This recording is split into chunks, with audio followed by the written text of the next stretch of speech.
Имам Али Рахмон выступая 22 июля перед военным парадом на территории Национальной гвардии Таджикистана, призвал политиков, лидеров всех политических партий и движений, интеллигенцию и авторитетных лиц Афганистана сплотиться и спасти их страну.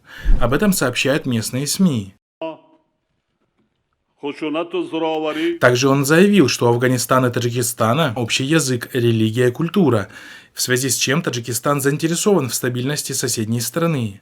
Метод управления государством и структура государственности во всех суверенных странах, включая Афганистан, должны определяться и устанавливаться только по желанию большинства людей и воле его граждан. Втягивание народа в интриги и конфликты ради получения высоких должностей – безнадежное дело, которое имеет трагические и опасные последствия, заявил он. Я говорю эти слова, исходя из горького опыта 90-х годов народа Таджикистана, поскольку одной из главных причин гражданской войны в нашей стране были именно старания во имя получения высоких должностей, отметил он.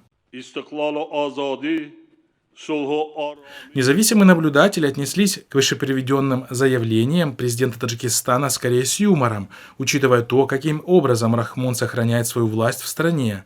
Что же касается слов об общей религии и культуре, то и данные слова не могут быть восприняты всерьез с учетом тех усилий, которые прикладывает режим Рахмона к уничтожению ислама в стране и замене его на зороастризм.